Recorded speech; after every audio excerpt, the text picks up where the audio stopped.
Assalamualaikum warahmatullahi wabarakatuh. Kembali lagi di channel Nabla Education. Oke, pada video kali ini kita akan membahas soal Olimpiade Sains Nasional SMP tingkat provinsi tahun 2018 untuk bidang studi IPA ya. Nah, jadi untuk bidang studi IPA ini nanti akan ada 30 soal pilihan ganda dan 10 soal isian singkat. Nah, yang pilihan ganda ini nanti nomor 1 sampai 15 itu adalah soal bagian biologi ya. Jadi 1 sampai 15-nya biologi, dan untuk fisika dimulai dari nomor 16 sampai nomor 30 yang pilihan ganda. Sedangkan yang isian singkat itu nanti fisikanya ada 36, 37, 38, 39, 40 ya, ada 5 soal. Nah, nanti kita akan membahas soal-soal yang bagian fisika. Untuk bagian biologi, teman-teman silahkan cari di channel lain yang membahas soal-soal OSN IPA bagian biologi. Oke, langsung saja kita masuk ke pembahasan soal-soal OSN IPA tahun 2018.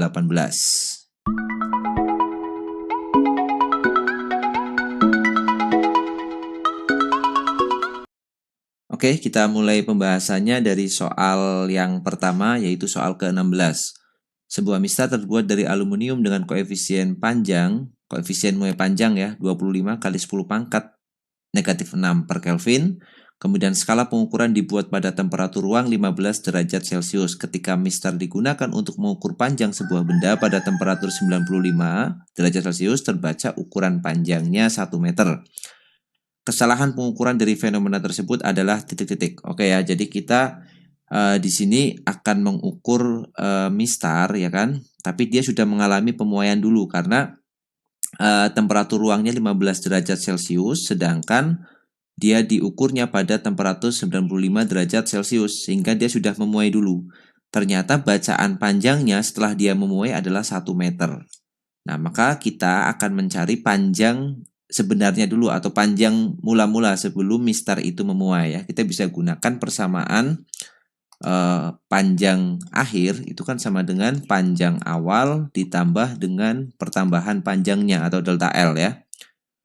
Kemudian untuk panjang awal sendiri itu kan panjang mula-mula, panjang awalnya itu panjang mula-mula, dan delta L-nya ini adalah panjang mula-mula dikalikan alfa dikalikan delta T. Atau kalau kita bisa keluarkan L0-nya berarti jadi L0 ya, panjang mula-mula 1 plus alfa kali delta T. Atau kita bisa hitung L0-nya dengan cara LT ya, panjang akhirnya dibagi dengan 1 plus alfa dikali delta T. Kita tinggal masukkan aja data-data yang ada di soal. Panjang akhirnya adalah 1 dibagi panjang bawahnya itu 1 juga, plus alfanya itu 25 kali 10 pangkat negatif 6.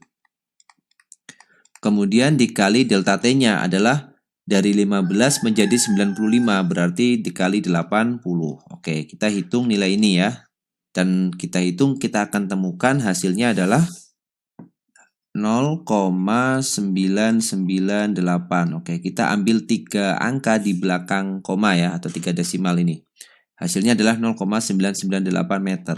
Artinya panjang dari mistar itu pada suhu ruang adalah 0,998. Artinya kita bisa menemukan nilai pertambahan panjangnya selama dia dipanaskan adalah 1 ya, panjang awalnya dikurangi dengan 0,998 ya, panjang akhirnya dikurangi dengan panjang awalnya, atau akan kita dapatkan 0,002. Itu adalah pertambahan dari panjang mistar tersebut selama dia dipanaskan.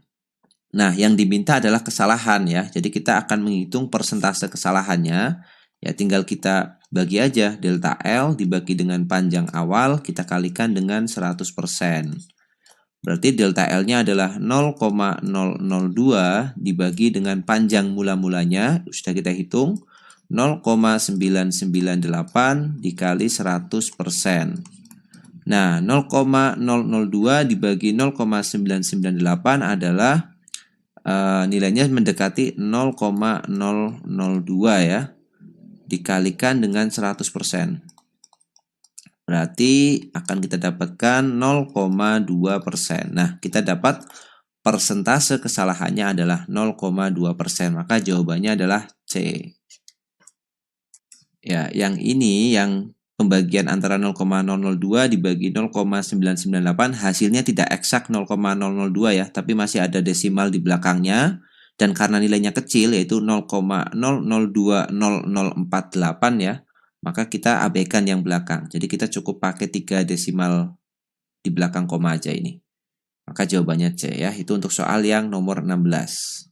Kita lanjutkan ke soal berikutnya. Oke, ini soal nomor 17. Sebuah benda mula-mula bergerak pada bidang datar licin sebelum naik dari titik A ke permukaan bidang miring dengan kemiringan 30 derajat seperti pada gambar. Oke, ini gambarnya ada di bawah ya. Ketika digunakan bidang miring yang juga licin, ternyata benda akan naik dan berhenti di B. Nih, gambar yang sebelah kiri. Kita sebut aja gambar 1 di sini. Kemudian, jarak AB-nya 20 meter. Oke, jarak AB 20 meter. Ketika digunakan bidang miring kasar, ternyata benda hanya naik sampai titik C, di mana jarak AC adalah setengah dari panjang AB. Berarti AC-nya di sini 10 meter ya kan, separuhnya dari AB. Kemudian gunakan percepatan gravitasinya 10. Bila massa benda itu 0,5 kg, maka besar gaya gesek yang dialami benda pada bidang miring kasar adalah titik-titik. Ya, jadi ini naiknya nggak sampai B, kenapa? Karena bidang miring yang ini gambar kedua ya, bidang miring yang di kedua itu ada gaya geseknya atau kasar di sini, maka dia akan ada energi yang berkurang ya. Oke, sekarang kita tinjau dulu yang posisi pertama ya, kita gambar di sini bidang miring pertama. Bidang miring pertama ini pada saat dia naik, tentunya di sini karena bergerak ya kan, mula-mula bergerak, maka dia punya energi kinetik A, ya kan? Nah, kemudian dia akan bergerak sampai di titik B. Di titik A ini energi potensialnya 0 karena masih di tanah ya. Acuan kita itu di tanah sini. Kemudian di titik B dia berhenti, berarti di sini energi kinetiknya itu 0. Energi potensialnya ada yaitu mgh. Nah, berarti kita buat pakai hukum kekekalan energi mekanik ya. Energi mekanik di A itu harus sama dengan energi mekanik di B. Energi mekanik di A dia hanya punya EK karena EP-nya 0. Berarti di sini kita buat EKA. Sama dengan energi mekanik di B dia hanya punya energi potensial yaitu EPB karena energi kinetiknya 0 ya. Berarti EKA itu sama dengan energi potensial di B bisa kita hitung yaitu M dikali G dikali H. Kita masukkan angkanya. Masanya itu adalah 0,5. Gravitasinya 10, tingginya berapa? Nah, tingginya di sini H ini. Hanya bisa kita hitung dengan menggunakan ini. Kita tahu sudutnya 30 derajat. Berarti kita bisa pakai sin ya. Sin 30 itu kan sama dengan H/20 ya. Sin itu depan dibagi miring. Sin 30 itu setengah, kemudian H dibagi 20. Maka kita akan dapat nilai H-nya itu sama dengan 10 ya, berarti hanya sama dengan 10 meter. Berarti kita masukkan di sini 10. Kita dapat energi kinetik yang dimiliki pada saat dia di posisi A adalah 50 Joule. Oke, sekarang kita lihat bidang miring yang kedua, yang kasar itu. Sama dengan menggunakan energi mekanik ya, jadi energi yang ada di titik A, dia hanya punya energi kinetik A, yang nilainya sama dengan bidang miring 1 karena dia belum naik ke bidang miring. Jadi dia punya energi kinetik A, tetapi di sini ada gaya gesek ya. Berarti untuk naik sampai titik C ini harus dikurangi dulu dengan usaha oleh gaya gesek ya. Saya tulis W gesek. Itu baru menjadi energi potensial yang ada di titik B. Ya, yang membedakan hanya di sini ada usaha gaya gesek aja. Energi kinetik di A sudah kita hitung nilainya yaitu 50 Joule. Dikurangi usaha gaya gesek itu kan F gesek dikalikan S. S itu jarak yang ditempuh yaitu tidak lain adalah 10 meter. Sama dengan energi potensial di B, jadi M dikali G dikali HB. HB-nya ini. Ya, dengan cara yang sama kita bisa hitung HB dengan sin 30 juga di sini ya. Jadi di sini kita punya sin 30 itu sama dengan HB dibagi sisi miringnya itu 10. Ya, jadi ini sin 30,5 sama dengan HB dibagi 10, maka HB-nya kita dapatkan 5 ya. HB-nya berarti kita coret ini dapat 5. Berarti hanya nanti kita isi 5. Kita lanjutkan perhitungannya, 50 dikurangi 10 F gesek itu sama dengan M-nya itu 0,5 dikali 10 dikali HB-nya 5. Jadi 50 dikurang 10 F gesek itu sama dengan 25. Nah, jadi pindah ruas yang 10 F gesek ke kanan, yang ini ke kiri. 50 dikurang 25 jadi 25. Berarti F geseknya sama dengan 25 dibagi 10 atau 2,5 Newton sama dengan F gesek. Oke ya, kita sudah temukan jawabannya. Option yang tepat adalah yang B, 2,5 Newton. Kita lanjutkan ke soal nomor 18. Oke, ini nomor 18. Kita baca dulu. Pada kaki sebelah kiri pipa U yang berisi air ditambahkan zat cair pertama yang tidak bercampur dengan air yang massa jenisnya adalah 0,9 sampai menempati kolom sampai menempati kolom setinggi 20 cm. Sedangkan pada kaki kanan pipa U ditambahkan zat cair kedua yang tidak bercampur dengan air yang massa jenisnya 0,8. Massa jenis air dianggap 1 gram per cm kubik. Supaya permukaan air di kaki kanan pipa U menjadi 6 cm lebih tinggi dari permukaan air di kiri pipa U, di kaki kiri pipa U, maka tinggi kolom zat cair kedua yang harus ditambahkan adalah titik-titik. Oke ya, untuk memudahkan ini kita gambarkan dulu ya seperti apa zat cair yang ada di dalam pipa U itu. Oke, kita gambar dulu ya. Ya, kita asumsikan misalkan seperti ini ya. Ini kita coba asumsi awalnya seperti ini. Apakah nanti akan ada jawabannya ya.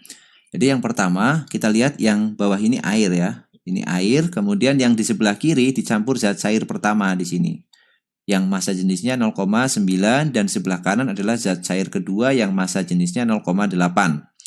Nah, ternyata perbedaan ketinggian antara zat cair pertama dan zat cair kedua ini, permukaan air di kaki kanan pipa U menjadi 6 cm lebih tinggi di sini ya. Berarti selisihnya ini bisa kita hitung nih. Selisihnya adalah 6 cm.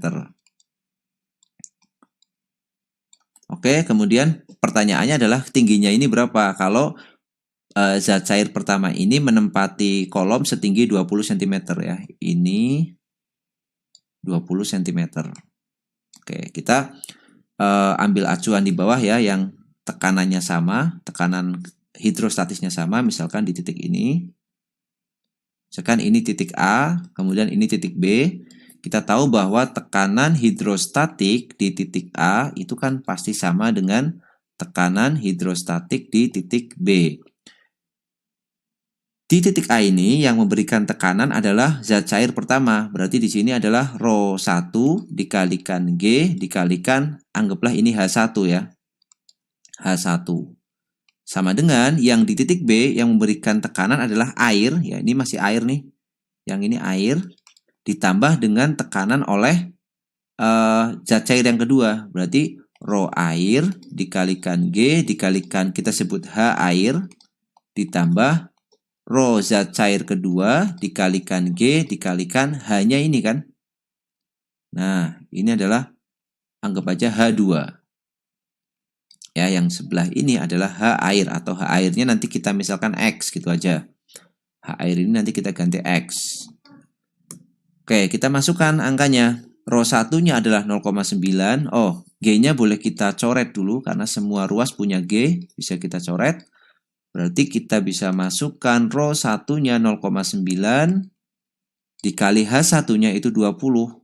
Sama dengan ρ2-nya itu 0,8. Maaf, ini bukan ρ2, ρ air. Ρ air itu 1 dikali H air itu X. Ya kan? Kemudian ditambah ρ2-nya itu 0,8 dikali H2-nya. Kalau kita lihat ini H2 itu kan berarti ini 20 cm ya. Kalau sampai atas kan 26 berarti. Maka H2 adalah 26 dikurang X. Ya, jadi kalau kita lihat nih dari atas sampai ke bawah sini itu yang warna merah, itu kan panjangnya pasti 26 karena ini 20 ditambah dengan 6. Kemudian yang sisi ini saja itu X, berarti ini 26 dikurang X, itulah tinggi H2. Berarti kita hitung 0,9 kali 20 itu 18 sama dengan X ditambah 0,8 kali 26 itu adalah 20,8 dikurang dengan 0,8X. Oke, nah sekarang kita pindah ruas ya. Yang sisi X kita pindah ke kiri, kemudian yang angka kita pindah ke kanan. Kita lihat seperti apa kejadiannya. Kita pindah ke kiri, jadi 0,8X dikurang X itu sama dengan pindah ke kanan jadi 20,8 dikurang 18 itu 2,8 ya, 2,8. Jadi ini negatif 0,2X sama dengan 2,8 atau X-nya itu sama dengan 2,8 dibagi 0,2. Jadi negatif 14 cm. Nah, teman-teman perhatikan ada hal penting di sini yang perlu dicatat yaitu X-nya ketemu negatif. Nah, berarti kan nggak mungkin tinggi kok negatif kan, maka artinya kasusnya itu bukan seperti ini ya. Maka ada satu opsi lagi ya, meskipun nanti akan kita peroleh nilai X-nya sama ya. Ada opsi yang lain yaitu posisinya seperti ini. Ya, kalau kita gambarkan kita akan lihat X-nya itu ada di sebelah kanan. Jadi di sini itu titik A ya kan, kemudian airnya itu sampai sini nih. Ini air, kemudian ini zat cair yang pertama, kemudian zat cair pertama lebih rendah ya. Ini kemudian ada zat cair yang kedua. Nah, jadi posisinya nanti kayak gini. Ini adalah zat cair kedua, di sini adalah zat cair pertama, kemudian di sini air. Ini titik B-nya di sini. Nah, kalau kasus kedua ini kita hitung, kita juga akan menemukan nilai X yang ada di sini. Itu nilainya 14 tapi positif ya. Jadi untuk kasus kedua ini kita akan dapatkan persamaan hukum utama hidrostatisnya, berarti kan rho air dikalikan G dikalikan X ditambah, nah bedanya di sini. Rho zat cair pertama dikalikan G dikalikan H1 yang nilainya 20 ini sama dengan rho zat cair kedua dikalikan G dikalikan H2. H2-nya adalah ini. Ini H2. Ya, berarti G-nya boleh kita coret lagi. Kemudian rho airnya 1 dikali X berarti 1X ditambah rho zat cair pertama 0,9 dikali H1-nya 20 ya. 20 sama dengan 0,8. H2-nya adalah, nih lihat, H2-nya adalah selisihnya ini 6. Ya, selisihnya yang di sebelah sini itu 6 cm. Maka H2 adalah 26 ditambah X dari atas sampai ke bawah sini. Ini kan 26 plus X ya, 20 tambah 6 ditambah X. Gitu. 26 plus X. Ya, kalau kita hitung X ditambah 18 ya, 0,9 kali 20 itu. Kemudian 0,8 dikalikan dengan 26 itu sudah kita hitung itu di atas 20,8 ditambah 0,8X. Ya, kita pindah ruas ke sini jadi X dikurang 0,8X jadi 0,2X sama 20,8 dikurang 18 adalah 2,8. Kita akan dapatkan X-nya sama-sama 14 ya. Cuma di sini positif.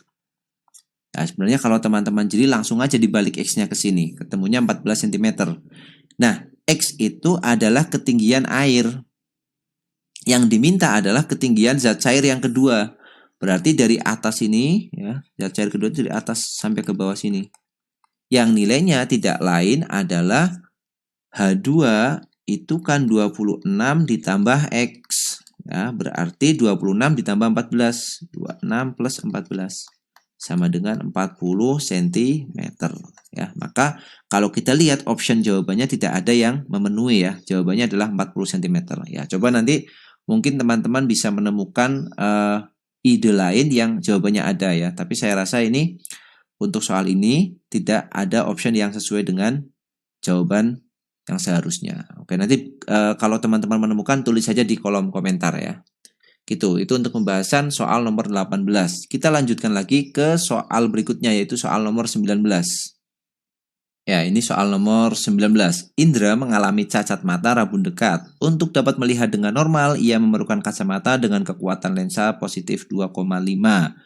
Jika Indra tidak menggunakan kacamata, ia dapat melihat dengan jelas paling dekat pada jarak titik-titik ya.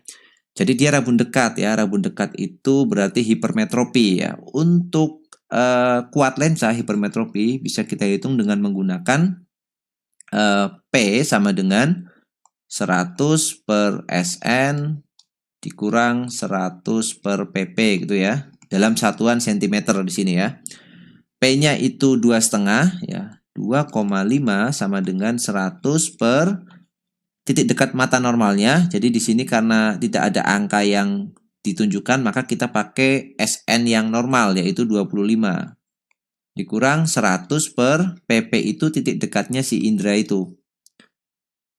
Oke, berarti kalau kita pindah ke ruas kiri 100 per PP, positif 100 per PP sama dengan 100 per 25 itu 4 dikurang 2,5. Atau 100 per PP itu sama dengan 4 dikurang 2,5 itu 1,5 ya, 3 per 2. Berarti PP-nya sama dengan 200 per 3 cm. Nah, atau sama dengan kalau kita ubah dia ke meter sama dengan 2 per 3 meter. Maka jawabnya adalah yang A, itu nomor 19 ya, cukup mudah. Kita lanjut ke nomor 20. Oke, kita lihat dulu. Sebuah benda bermuatan listrik Q sedang bergerak ke arah sumbu Y negatif. Oke, dalam ruang bermedan magnet seragam B yang seperti ditunjukkan pada gambar. Pernyataan berikut yang akan membelokkan Q ke arah sumbu X positif. Oke, sumbu X positifnya berarti di sini ke kanan ya. Adalah titik-titik. Jika Q bermuatan positif, maka arah medan magnet ke arah sumbu X positif. Oke ya, jadi kita harus coba satu-satu tiap option ini, mana yang betul ya. Jadi coba kita yang A dulu. Yang A, kita coba. Jadi ini ada muatan positif Q. Ya, dia bermuatan positif ya, Q-nya positif di sini. Kemudian bergerak ke arah sumbu Y negatif, berarti sumbu Y negatif itu ke bawah. Ini V-nya ke bawah. Nah, dia harus dibelokkan ke arah sumbu X positif, maka gayanya harus ke kanan. Kita akan menemukan di antara opsi A, B, C, D itu mana yang mendapatkan gaya Lorentz yang arahnya ke kanan. Ya, teman-teman tinggal menggunakan aturan tangan kanan ya untuk muatan positif, nanti yang tangan kiri untuk muatan negatif ya. Karena muatannya positif, kita gunakan aturan tangan kanan, yaitu ibu jari itu menunjukkan arah arah V-nya, ibu jari ya. Kemudian jari telunjuk itu menunjukkan arah B-nya, kemudian jari tengah menunjukkan arah F-nya. Kan seperti ini. Nah, sekarang kita ambil ya, di sini arah V-nya ke bawah, berarti arah ibu jarinya ke bawah. Arah ibu jari ke bawah, kemudian di option A itu medan magnetnya ke arah sumbu X positif, berarti medan magnetnya ke kanan. Nah, berarti kita akan mendapatkan gaya Lorentz-nya untuk A itu harusnya mengarah ke kita atau sumbu Z positif. Gaya Lorentz-nya akan mengarah ke kita. Berarti kayak gini ya. Dot gini ya. Nah, atau ke arah sumbu Z positif. Ya, teman-teman bisa aplikasikan dengan menggunakan aturan tangan kanan. Maka yang A itu salah. Kemudian yang B muatannya negatif. Nah, kalau muatannya negatif, maka sebenarnya tinggal kebalikan aja. Maka kalau yang B, ini muatannya negatif, Q, V-nya sama-sama ke bawah, ya ke sumbu Y negatif. Pasti kita akan menemukan gaya Lorentz-nya arahnya masuk ke sumbu Z. Nih, kalau muatannya negatif ya. Caranya gimana? Gunakan tangan kiri ya, biar lebih gampang. Gunakan tangan kiri dengan aturan yang sama. Ibu jari itu arah V, jari telunjuk itu arah B, dan jari tengah arah F. Maka ini jawabannya Z yang negatif. Ini juga salah berarti. Itu yang A dan B salah. Kemudian yang option C, kita lihat. Q-nya positif.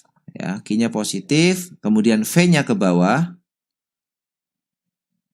Arah medan magnetnya ke arah sumbu Z positif, berarti arah medan magnetnya keluar, arah B-nya keluar bidang kayak gini. Kita pakai tangan kanan, V-nya ke bawah, kemudian B-nya menuju ke kita, maka F-nya otomatis akan ke kiri. Kita akan dapatkan F-nya ke arah X negatif ke sana. Ya, berarti ini salah juga. Nah, pasti jawabannya D ya. Kita lihat aja yang D. Yang D itu muatannya positif, oke, muatannya positif. Arah medan magnet ke arah sumbu Z negatif, berarti arah medan magnetnya masuk. Z negatif itu kan masuk. Berarti kayak gini. B-nya masuk. Nah, pasti kebalikan kan? Kalau B-nya keluar dia ke kiri, karena V-nya sama nggak berubah. Kalau B-nya masuk dia pasti ke kanan ya. Teman-teman bisa cek juga dengan aturan tangan kanan tadi. Maka jawabannya yang D, betul ya. Nah, itu persamaannya apa konsepnya yang akan kita gunakan di sini adalah tentang gaya Lorentz ya. Ini adalah gaya Lorentz. Ya, kita bisa gunakan persamaan gaya Lorentz. F sama dengan B dikali Q dikali V sin theta. Ya, karena ini muatan yang bergerak. Ini gaya Lorentz pada muatan bergerak. Muatan bergerak dalam medan magnet. Oke, itu soal nomor 20 ya. Kita lanjut ke soal berikutnya. Oke, ini soal nomor 21. Seberkas sinar sejajar polikromatik datang pada muka pembias pertama sebuah prisma sama sisi dan keluar meninggalkan permukaan pembias kedua prisma tersebut. Keragaman panjang gelombang cahaya yang terdapat dalam berkas sejajar polikromatik itu menyebabkan berkas cahaya pada prisma mengalami peristiwa titik-titik. Oke, jadi kalau digambarkan peristiwanya kira-kira seperti ini ya. Kita akan cari tahu ini peristiwa apa. Jadi dia bilang cahaya polikromatik ya. Cahaya polikromatik itu terdiri dari beberapa warna ya. Kita misalkan dia cahaya putih. Putih itu contohnya polikromatik. Dia lewat prisma, maka karena indeks bias yang berbeda-beda di sini ya, keragaman panjang gelombangnya berbeda-beda, maka dia akan diuraikan menjadi warna merah sampai warna ungu. Nah, peristiwa inilah yang kita sebut sebagai peristiwa dispersi atau penguraian cahaya. Nah, jadi kenapa dia bisa didispersikan? Karena setiap spektrum warna yang berbeda itu memiliki panjang gelombang yang berbeda-beda. Warna merah itu panjang gelombangnya tertinggi, lambdanya terbesar. Ya, kemudian warna ungu, violet itu adalah lambdanya terkecil. Ya, berarti ini kalau dari atas ke bawah itu lambdanya semakin turun, semakin turun, semakin turun. Tapi frekuensinya semakin naik. Nah, adanya perbedaan inilah yang menyebabkan cahaya itu kalau kena prisma itu akan mengalami peristiwa dispersi atau penguraian warna. Oke ya, itu untuk nomor 11. Ya. Mungkin pada video ini sampai nomor 21 dulu ya. Nanti kita akan lanjutkan di bagian kedua untuk soal selanjutnya. Oke, terima kasih yang sudah menyaksikan video ini. Sampai jumpa lagi di video pembahasan berikutnya. Assalamualaikum warahmatullahi wabarakatuh.